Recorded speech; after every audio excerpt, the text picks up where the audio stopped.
हम गुणसूत्रीय विकारों के बारे में पढ़ेंगे। गुणसूत्रीय विकार यानी वे विकार जो क्रोमोसोम के आकार या क्रोमोसोम की संख्या के कारण उत्पन्न होते हैं, उन्हें हम कहते हैं गुणसूत्रीय विकार। यानी किसी सजीव में क्रोमोसोम की संख्या का बढ़ जाना या क्रोमोसोम की संख्या का घट जाना। उदाहरण के तौर पर हम मनुष्य को लेकर चलेंगे और आप सबको पता है मनुष्य में क्रोमोसोम की संख्या है 46।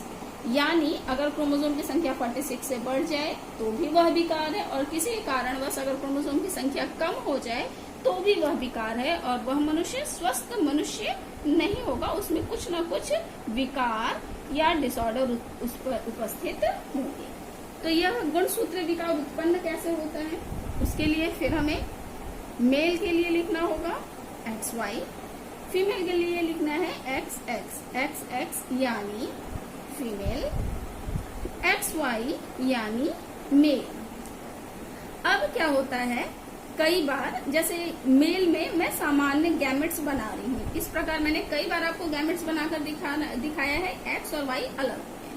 लेकिन कई बार क्या होता है, कोशिका विभाजन के समय या गैमेट निर्माण के समय क्रोमोसोम का बंटवारा सही ढंग से नहीं होता है।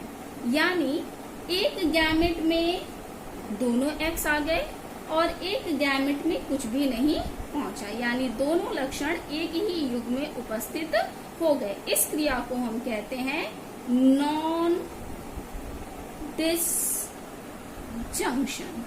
यानी क्रोमोसोम का सटीक बंटवारा नहीं होना। तो यहाँ पर मैंने फीमेल में नॉन डिसजंक्शन करके दिखाया है, आप चाहे तो इसे मेल में भी कर सकते हैं, रिजल्ट एक जैसा ही है। अब इनके बीच में क्रॉस होगा, तो जैसे ही ये X इस X के साथ मिलेगा, आप देखिए सामान्य तौर पे आपने हर जगह 2X साथ में देखे होंगे, लेकिन यहाँ कुल X की संख्या कितनी हो गई है, 3। फिर दूसरी स्थिति देखिए जहाँ पर X, इसे हम एक्चुअली कहते हैं नल यानी जिसके पास कोई भी क्रोमोसोम नहीं है, तो बनेगा X और 0, और यह संभव नहीं है, यानी ये सजीव का निर्माण नहीं होगा, क्योंकि एक क्रोमोसोम से सजीव का निर्माण संभव नहीं है। आपको पता है मनुष्य डिप्लॉयड है, यानी उसमें क्रोमोसोम की संख्या 2 होनी ही चाहिए। फिर ये Y इसके साथ मिलेंगे, यहाँ फिर आप देखिए 2X और एक Y, यहाँ भी आपको क्रोमोसोम में कुछ अनियमितता दिखनी चाहिए।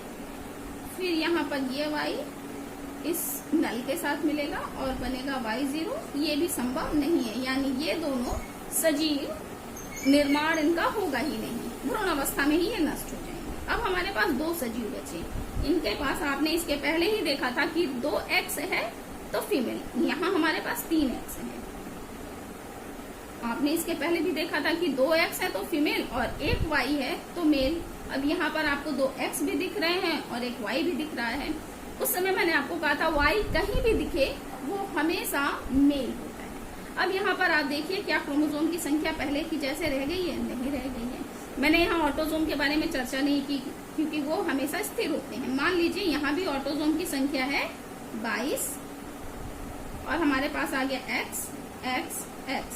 अब यहाँ कुल क्रोमोसोम की संख्या कितनी हुई, 22 जोड़े में है, यानी यहाँ पर कुल संख्या हुई 46 प्लस 1 2 3, तो कुल क्रोमोसोम की संख्या हो गई 47। होनी कितनी चाहिए, 46, यानी ये कोई असुविधा है। इसे हम कहते हैं ट्राइजोमी, यानी यहाँ पर 3X है, ट्राई मतलब 3 होता है, ट्राइजोमी, और ये है फीमेल, इसे हम कहते हैं ट्राइजोमी फीमेल। ये स्वस्थ फीमेल नहीं होंगे। यहाँ पर ध्यान से देखिए Y दिख गया, यानी ये मेल है। इस समस्या को जहाँ पर 2X और एक Y हो, यहाँ पर भी क्रोमोसोम की संख्या गिन लीजिए। 22 हमारे पास ऑटोसोम है प्लस X Y, तो 22 को जोड़े में है, इसीलिए इसको मैं डबल कर रही हूँ। आपको पता होना चाहिए 22 दूनी 44 प्लस 3, यहाँ भी क्रोमोसोम की संख्या हो गई 47 यहाँ पर है, लेकिन X के कारण है, इसीलिए मैंने ट्राइजोमी कहा। 47 यहाँ भी है, लेकिन संरचना पर ध्यान से देखिए एक Y आया है। इस समस्या को हम कहते हैं लिनफिल्टर सिंड्रोम्स। तो ये दोनों ही ट्राइजोमी फीमेल और ये सिंड्रोम ये मुख्यतः लिंकफिल्टर मेल्स में होता है, ये मेल्स के लक्षण है।